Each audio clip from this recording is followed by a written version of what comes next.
دنیا میں 4 طرح کے لوگ ہیں، میں اور آپ جتنے یہاں بیٹھے ہیں کسی ایک زمرے میں ضرور ہیں۔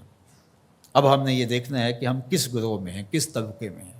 فرمایا عبد رزقہ اللہ مالا و علما، پہلا وہ شخص جس کو اللہ نے مال بھی عطا کیا ہے، علم و شعور بھی عطا کیا ہے، فہم و ادراک کی دولت بھی عطا کی ہے۔ فہو یتقی فیہ ربہ، اور وہ اللہ سے ڈرتا ہے۔ علم جو دیا گیا ہے تو تقوی اس کی زندگی کا حصہ ہے، وہ مال کے معاملے میں بہت محتاط ہے۔ وَيَصِلُ فِيهِ رَحِمَهُ، اور وہ صلہ رحمی کرتا ہے، رشتہ داروں کے حقوق کا خیال رکھتا ہے۔ وَيَعْلَمُ لِلَّهِ فِيهِ حَقًّا، اور جانتا ہے کہ اس مال میں اللہ کا حق کیا ہے، اس کی زکوٰۃ بھی نکالنی ہے، عید آئی تو فطرانہ بھی نکالنا ہے، حج کا موسم ہے تو قربانی بھی پیش کرنی ہے، ضرورت مند حاجت مند میری دہلیز پہ آئیں سوال کریں تو میں ان کے سوال کو پورا بھی کرنا ہے، جو مانگتا ہے اس کو بھی دینا ہے، جو عزت نفس کی وجہ سے مانگ نہیں سکتا لیکن ضرورت ہے اس کی، میں ڈھونڈ کے اس کی دہلیز تک پہنچنا ہے۔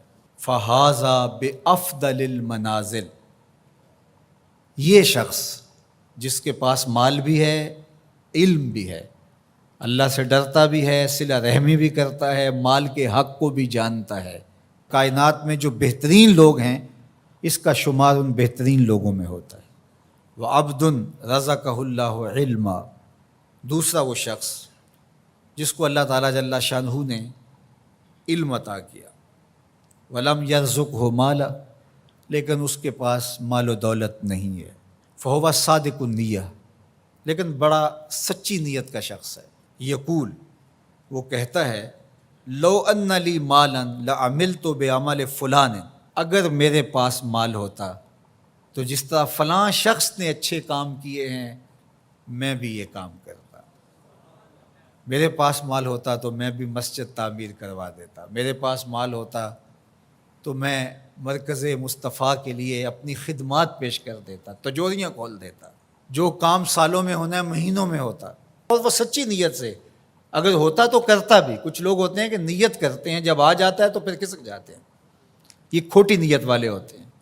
جب مال آتا ہے تو کہتے ہیں نہیں اس مال سے اور مال بنائیں گے پھر مال دیں گے، کچھ لوگ یہ سوچتے ہیں۔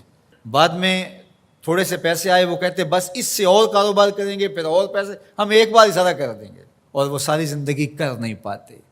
اور جنہیں نصیب ہوتا ہے وہ مزدوری کے پیسوں سے بھی 4 آنے پیش کر دیتے ہیں۔ اللہ اکبر۔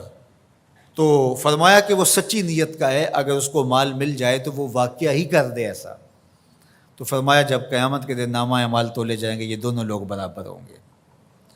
تیسرا شخص حضور نے ارشاد فرمایا، وَعَبْدٌ رَزَقَهُ اللَّهُ مَالًا وَلَمْ يَرْزُقْهُ عِلْمًا، تیسرا وہ شخص جس کے پاس مال بہت سارا ہے لیکن علم و شعور نہیں ہے، جہالت کی وجہ سے، علم نہ ہونے کی وجہ سے مال کو صحیح جگہ پہ خرچ نہیں کرتا، اور رب سے ڈرتا بھی نہیں ہے، رشتہ داروں کے ساتھ سلوک بھی اس کا کوئی اچھا نہیں ہے، مال نے اس کو مغرور بنا دیا ہے، اور مال کے حق کو بھی نہیں جانتا، اس مال کو خرچ کہاں کرنا ہے یہ بھی نہیں جانتا۔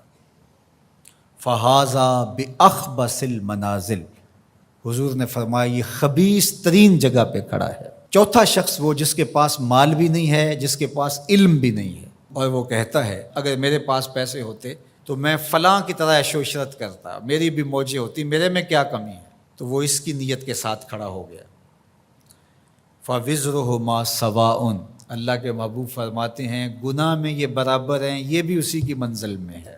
اب میں اور آپ یہ دیکھیں کہ ان 4 میں سے ہم کوئی ایک ضرور ہیں، ہم کہاں کھڑے ہیں۔ اگر پہلی 2 منزلوں میں ہیں، پہلے 2 طبقوں میں ہیں تو شکر کا سجدہ کیجئے، اور اگر دوسرے 2 طبقوں میں ہے تو توبہ کرنے میں دیر نہ کیجیے، رجوع اللہ کیجیے۔ اللہ اکبر۔ تو اللہ کی راہ میں مال خرچ کرنا یہ خوش نصیب لوگوں کا مقسوم ہوا کرتا ہے۔